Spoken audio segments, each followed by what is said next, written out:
Ó, Maraísa é só o Chibi que chama quando eu tô, quando ele tá bravo. Maraísa. Precisa falar um ponto na outra linha e usa. Boa noite a todos. Que a paz de Jesus esteja conosco.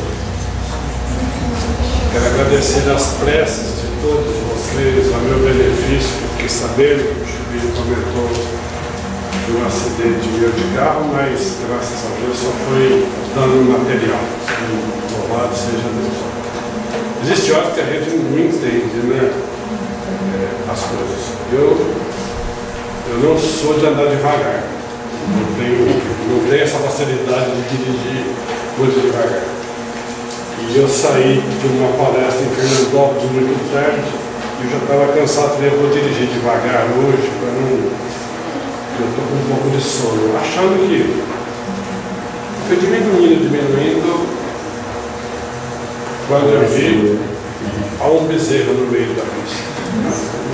Não teve como tirar. Ainda bem que só falou. Daqui a pouco a gente pula ele e sai andando. Podia ser pior, né? Então a gente agradece a Deus por tudo isso. A Beth leu, vocês não entenderam nada do que a Beth leu, né? Nem eu também. Nem eu entendi. Mas eu vou tentar explicar o que a Beth leu para nós. É o capítulo 18º do Evangelho segundo o Espiritismo. E nele está descrito muitos dos chamados e poucos os que passam no concurso. São poucos os que conseguem aproveitar os benefícios da doutrina espírita e ser aprovado, não é perante Deus, não, perante nós mesmos. Então, quando a gente nota esse tema do Evangelho, existem pessoas que não foi chamado ainda, filhos de Deus, para participar da religiosidade cristã voltada ao Espiritismo. Muitos encontram seus lugares em outras religiões. Mas a pessoa, quando ela é espírita, ou ela frequenta o centro espírita, ou ela participa da religião, ela é convidada. Nenhuma pessoa que envolve-se com o Espiritismo, ela não vem por acaso, porque ela gostou ou alguma coisa, porque Deus convidou. É um ponto de partida nosso para uma melhoria de vida. Então, provavelmente, deve ser esse o pensamento do nosso Pai, Deus Todo-Poderoso, que nós já estamos cansados de errar, de se decepcionar conosco mesmo, de sofrer. Enfim, chega no ponto da vida que a gente cansa, fala, não quero mais dessa vida. É igual, eu vinha comentando com o Chibi, e faz poucos dias um rapaz me procurou na minha residência. Ele frequentava a nossa casa espírita, de repente sumiu. E ele apertou a campainha, ele me chamou, aqui é fulano de tal, abri a porta para ele. É um rapaz, ele mede 2,2 metros de altura, e pesa 112 quilos, mas é massa corporal, ele é trabalhador. Ele parou na minha frente e disse assim, pelo amor de Deus, também, me ajuda. Eu disse, como muita gente nos procura, eu falei, mas qual que é o teu problema? Mas eu já sabia que ele tinha um envolvimento com drogas, que ele é usuário. Eu falei, eu não aguento mais. Eu cheguei no fundo do poço, eu preciso de uma pessoa, pega um papel comigo, saiu do rio, fazendo um favor. Aí ele me olhou bem assim e falou assim, eu preciso de você e da tua ajuda. E ele transpirava, aflito, ele falou assim: estou cansado, eu me enganei, eu errei.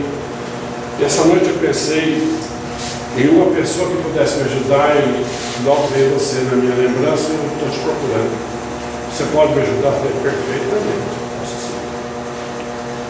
Eu perguntando a ele, falei assim: o que você está fazendo uso? Qual a droga que você está consumindo? Bom, é incrível falar com ele, mas eu já caí no crack.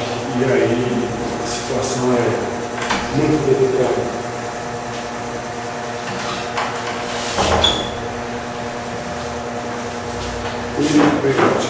E aí conversamos, a gente tem muito contato, a gente já conhece muito disso.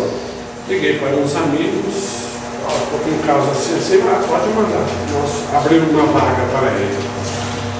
Terça-feira, tal hora, pode trazê-lo. Eu não vou com ele, eu não posso acompanhá-lo, mas a família vai. Então tá bom, está combinado. É a mesma coisa de nós.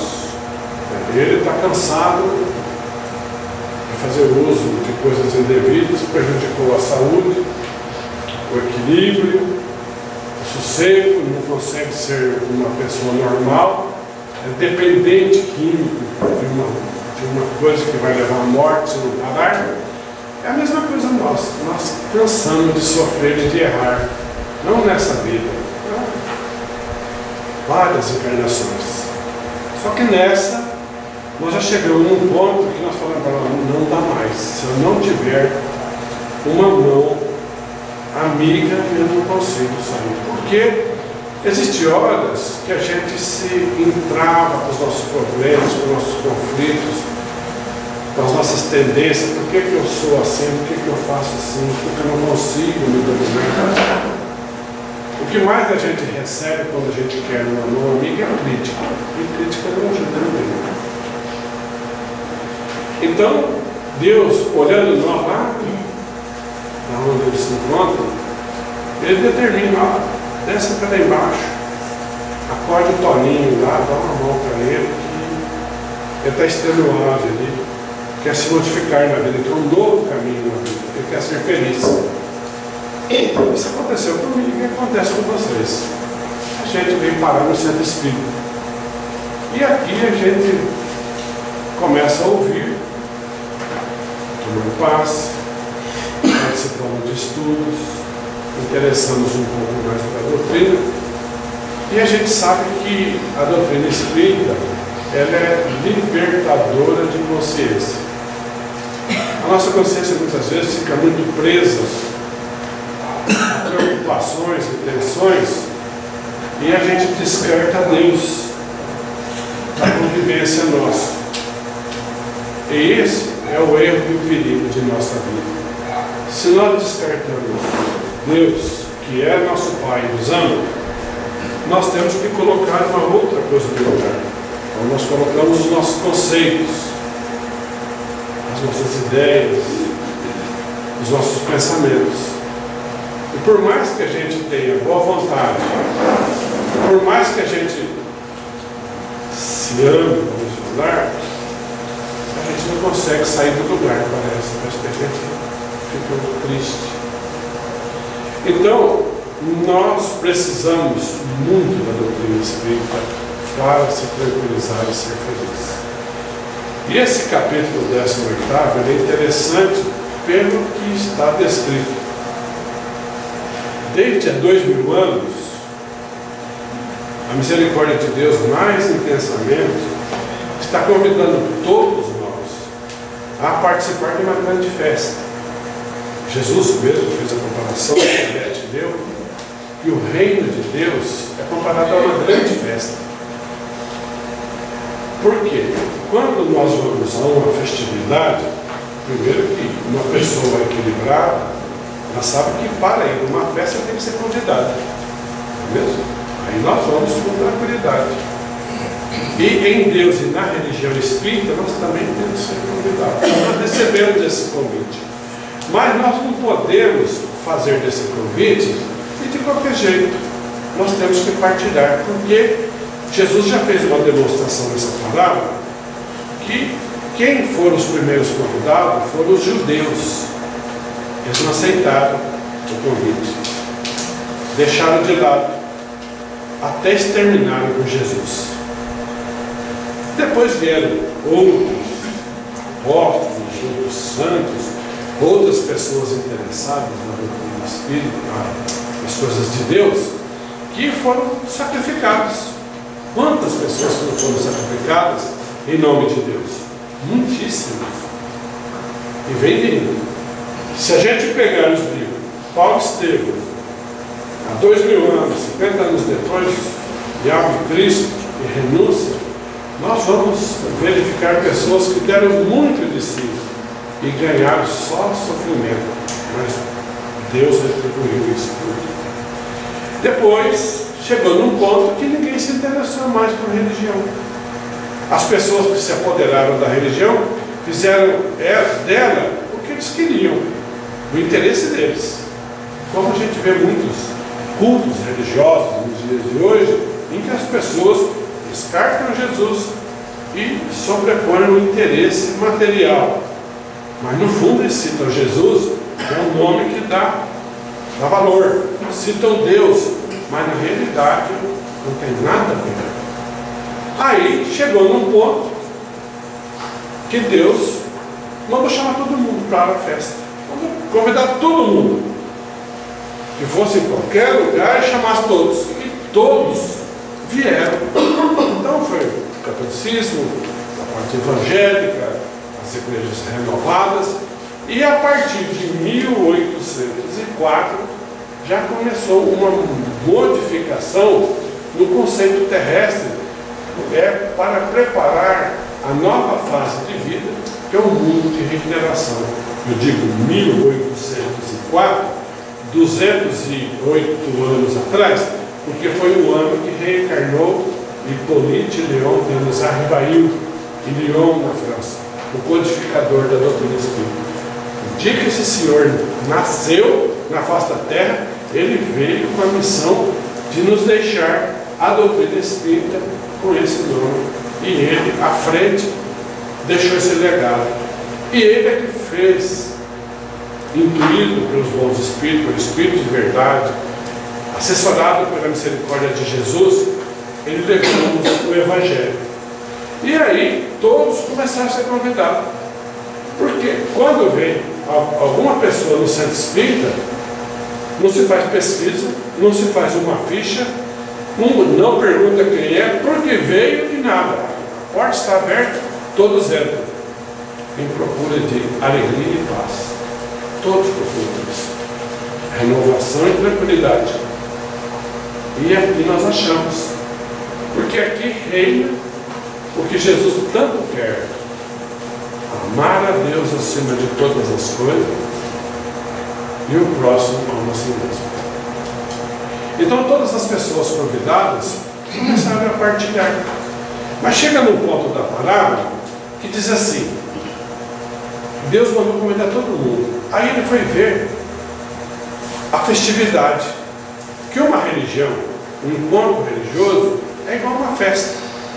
Nós vamos transferir os alimentos espirituais para todo mundo. Uma festa, a pessoa esquece de todos os seus compromissos, de todos os seus problemas. Quando a gente adentra uma casa espírita, a maioria de nós esquecemos todas as nossas dores e aflições. Parece que tem aquela porta, parece que tem uma separação. A gente se interessa e esquece tudo. Renova, é uma festa. Então, festim ou bodas de festim, Jesus comparou a um casamento. Não tem uma cerimônia ou um encontro tão maravilhoso quanto um casamento. A moda mais antiga, né? A bolsa de noivo, a bolsa arrumado, os padrinhos e depois a festa. A festa em si é mais para que todos se alegrem, porque duas pessoas se encontraram novamente para fazer um lar, unirem-se pela lei de Deus, porque ali irão viver a lei de amor. Então por isso é que tem a festa. A festa em comemoração ao encontro de duas almas que querem ser felizes e se amarem.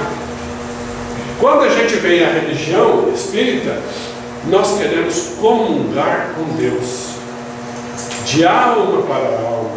Eu não consigo ver Deus na rua, na minha residência, em lugar nenhum, mas eu consigo sentir Deus na intimidade do meu coração.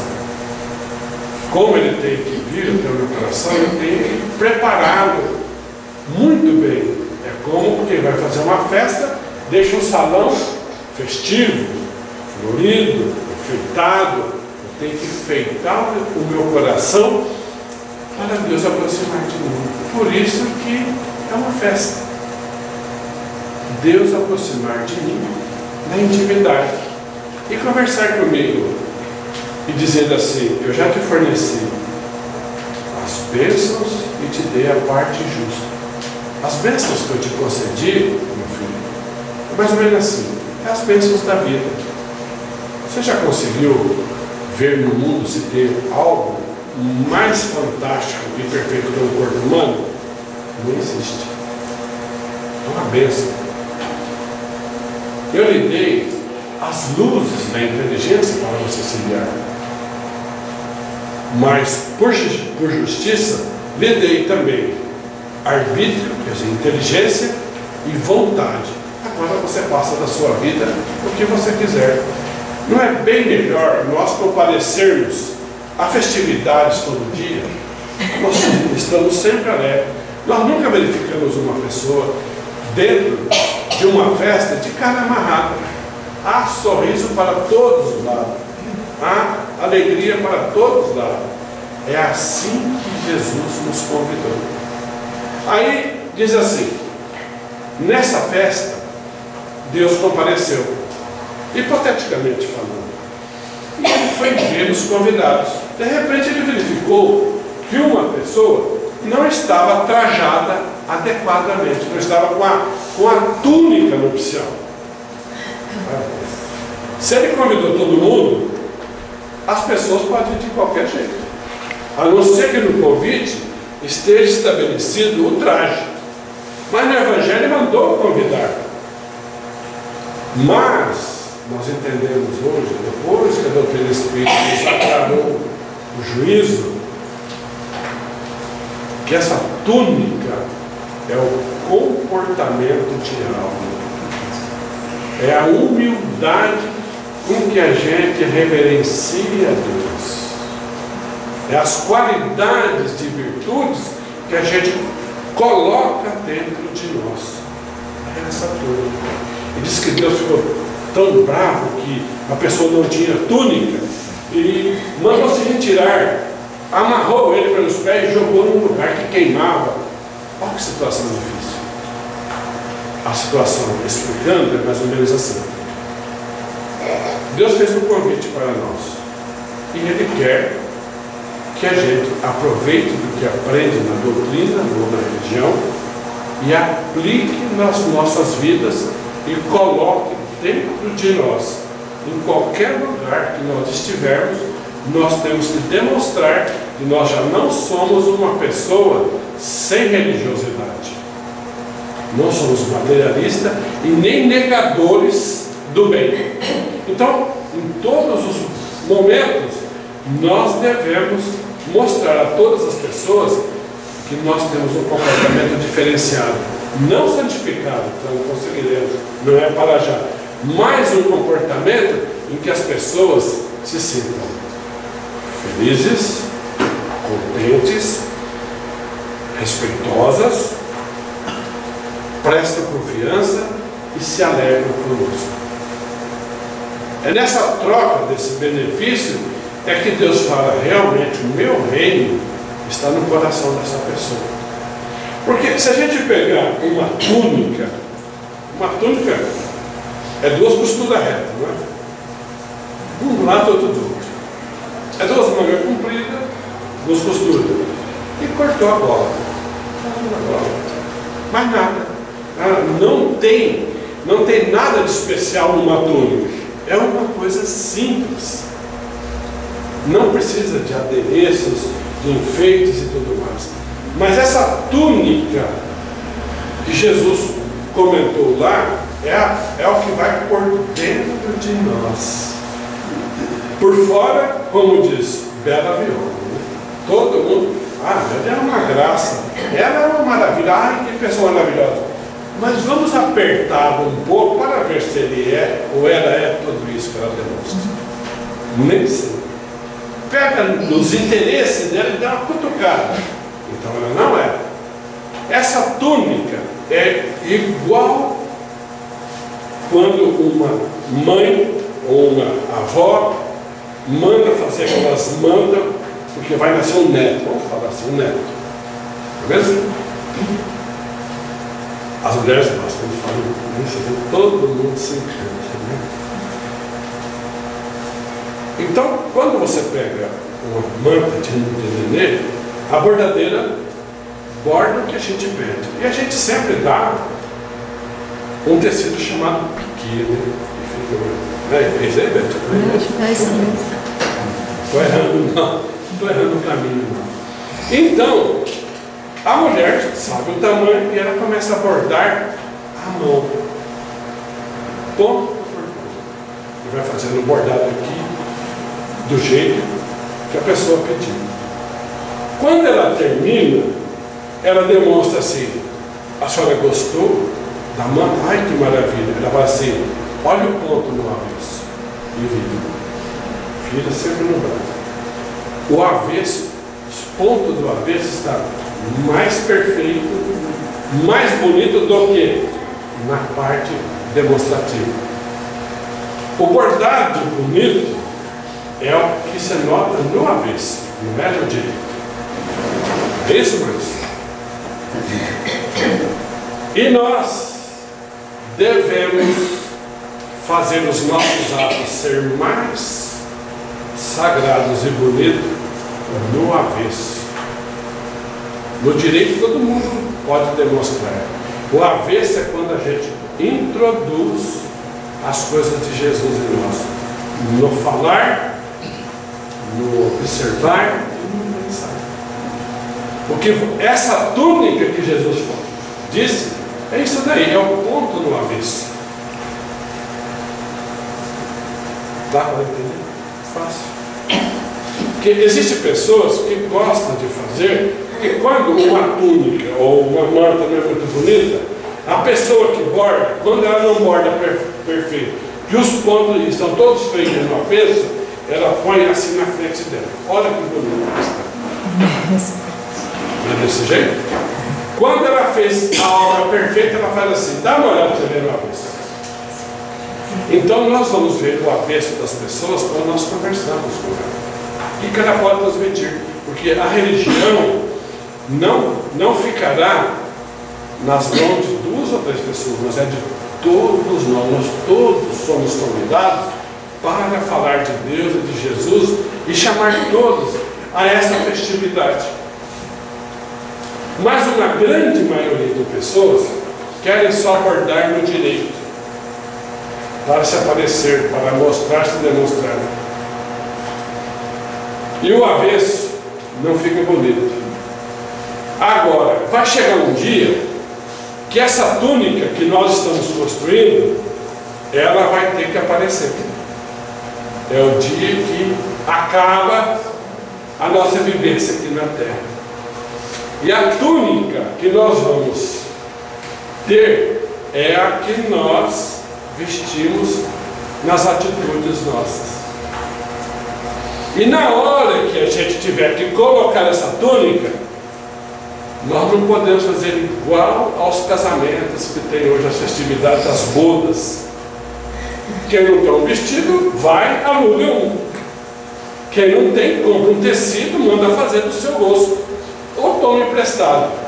Nesse dia, não se aluga, não se toma emprestado, e nem pode pegar de ninguém. É o que nós construímos.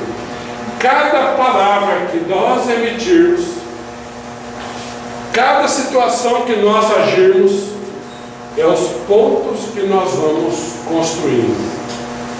Ele é por fora porque nós falamos e vai entrar na alma da pessoa.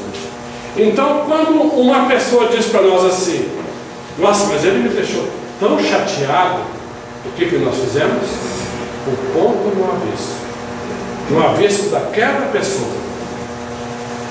E aquilo lá machucou aquela pessoa, virá para o avesso meu.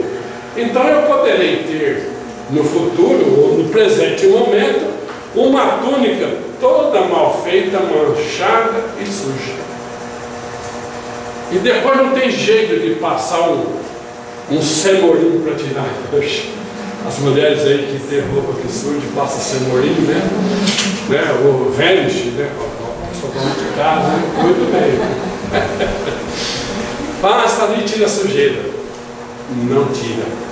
Os pontos mal feitos no avesso, nós temos que voltar, desmanchar, ponto a ponto mal feito, reconstituir a nossa túnica. Vocês já viram aquelas mulheres que faz blusa de frio com lã, tricô, né? Eu já vi muitas vezes isso com uma irmã que eu tenho, fez muito. Às vezes ela chegava quase no decote e dava um ponto errado. Ah, não vi, está lá embaixo. Ela começava a puxar. Voltava lá embaixo. Só que ela não xingava, graças a Deus. Que aí o ponto fica mais imperfeito. Então tem hora que nós somos chamados a fazer os pontos difíceis, né? Porque o ponto perfeito, ele é difícil. Você tem que ir de um lado e olhar no outro para medir, para não dar espaço ao erro. Existem pessoas que ele faz mais um ponto no avesso do que no direito, mas vive para nós. Eu ultimamente conheci uma pessoa, já faz tempo que eu conheci uma senhora.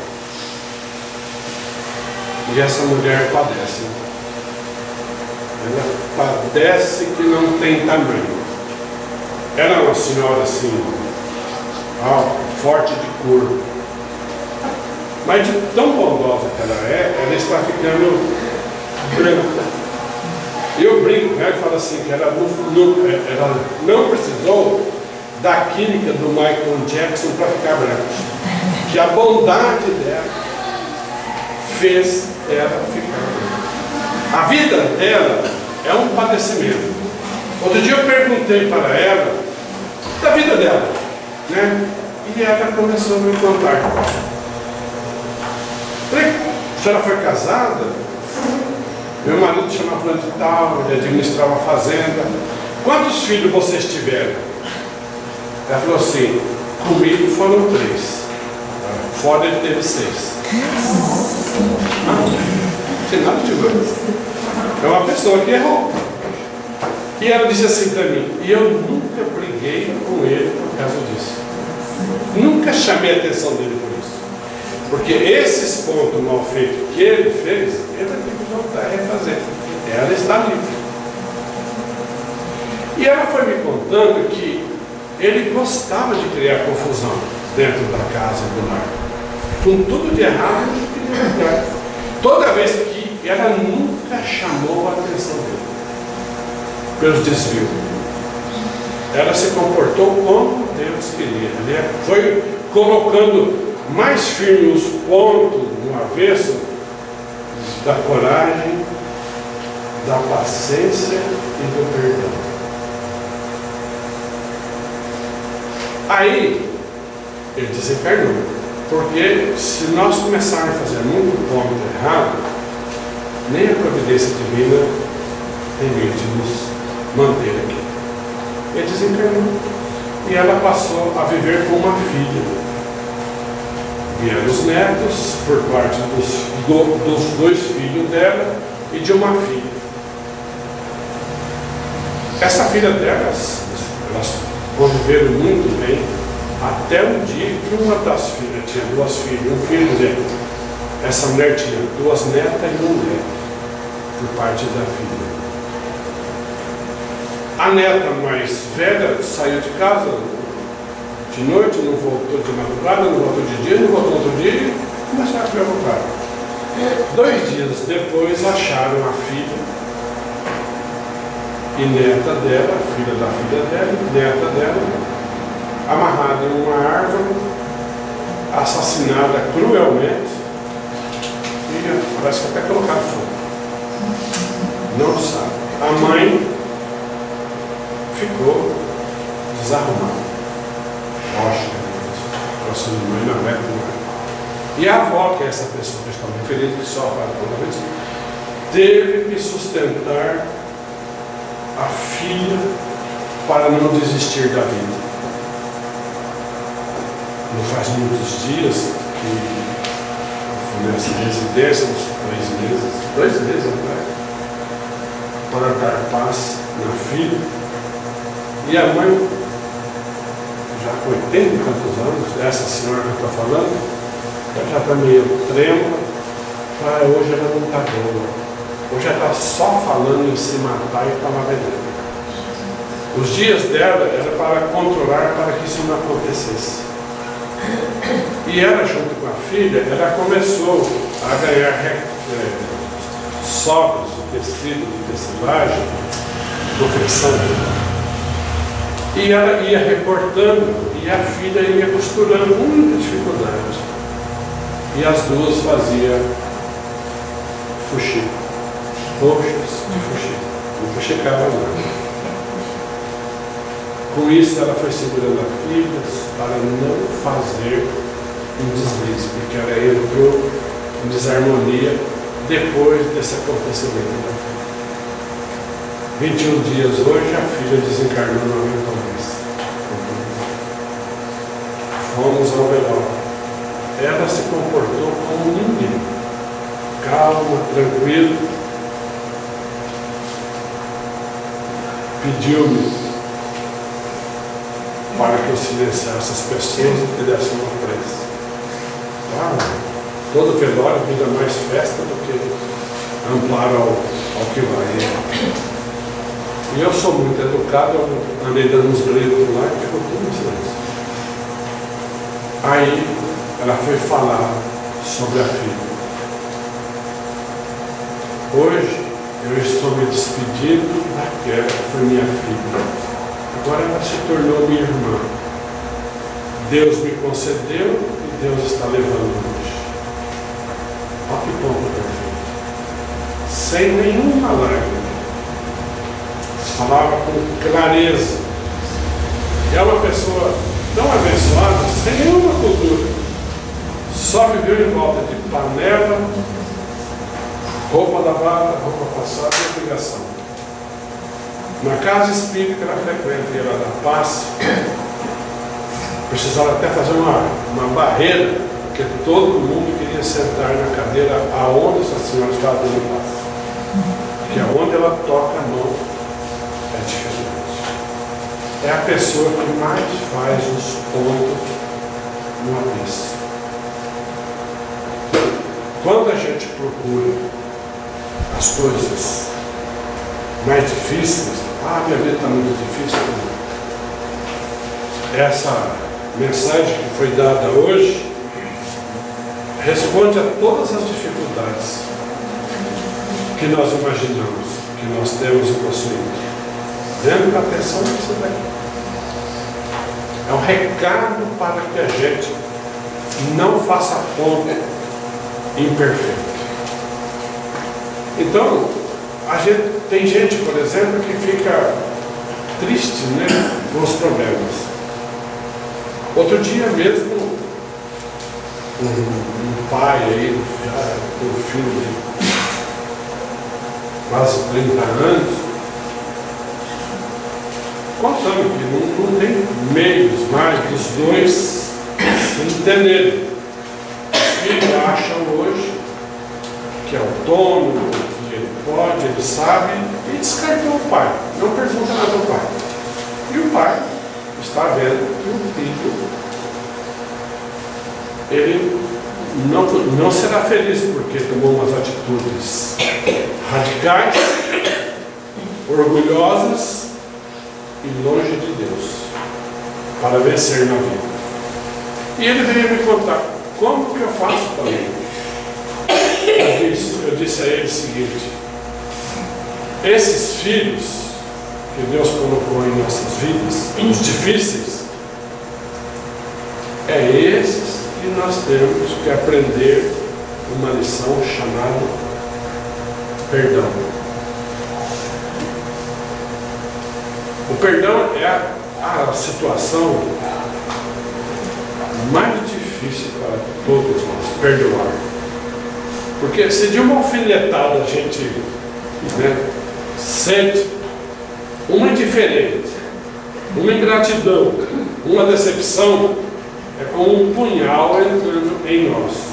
E como perdoar tal situação? Esse ponto a pessoa treme para dar, a maioria perde.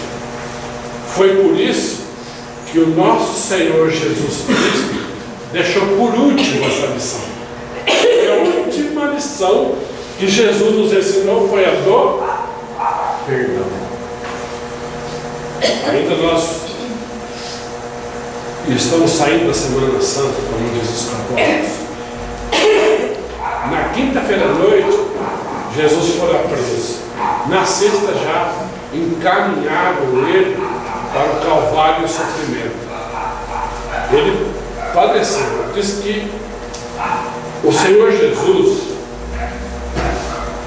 apanhou tanto na noite que ele foi preso até o amanhecer, que às 9 horas da manhã, apanhou tanto que quebraram o maxilar dele. Ele apanhou muito. Jesus não reagiu, não respondeu. É o ponto perfeito nosso, Jesus. Ele não reagiu. Aquela cruz que impuseram a ele pesava aproximadamente de 38 a 48 quilos.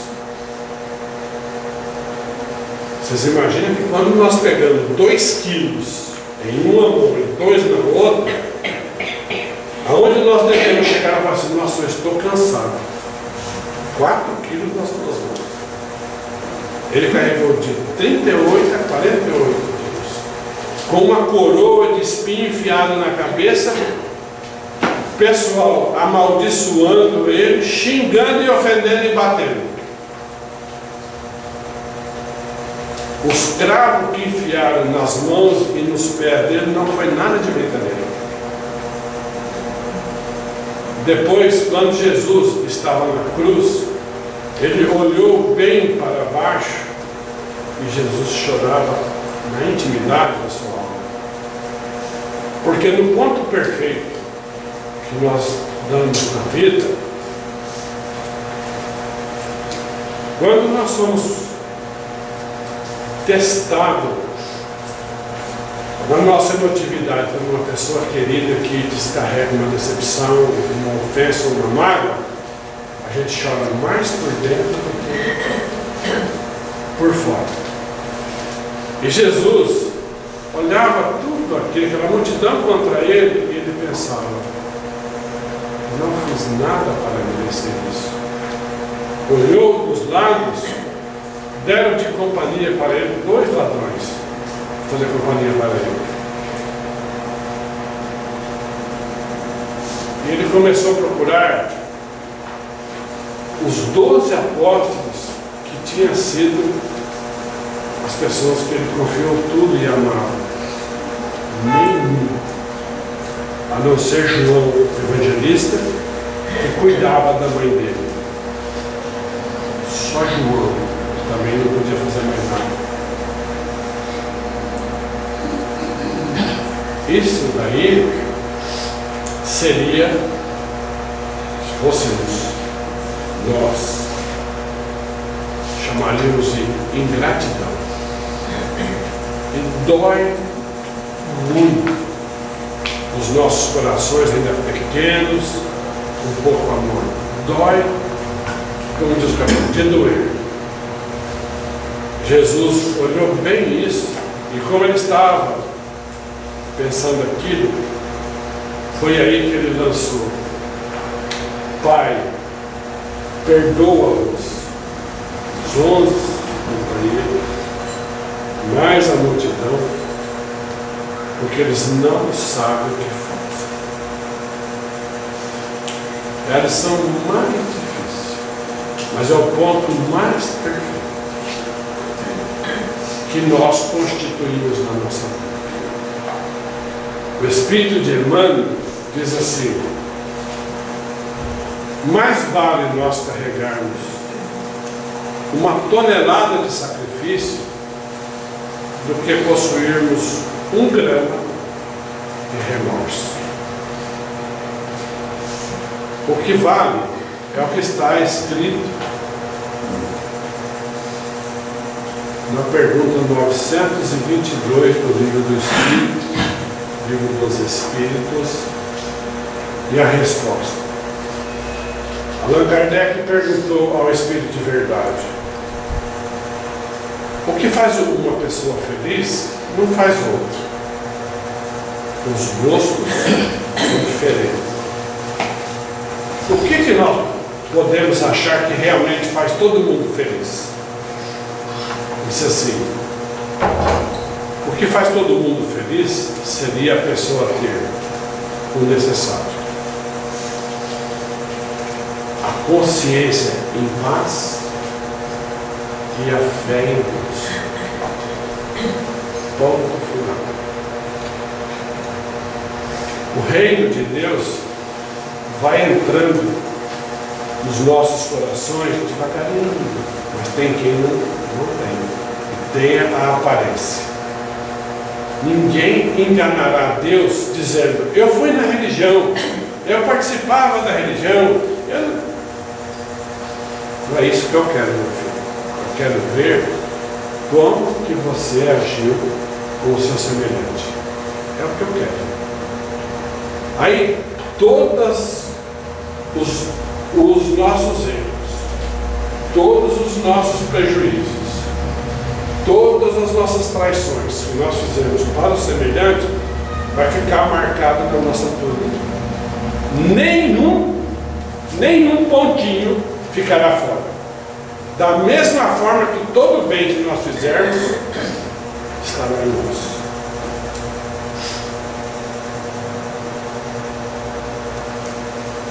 Sobre essa mensagem, o idealizador disso daqui chamou-se José Gonçalves Pereira. Eu já falei várias vezes. Morou em São Paulo, fez uma obra fantástica. Não vou falar muito porque nós já estamos terminando.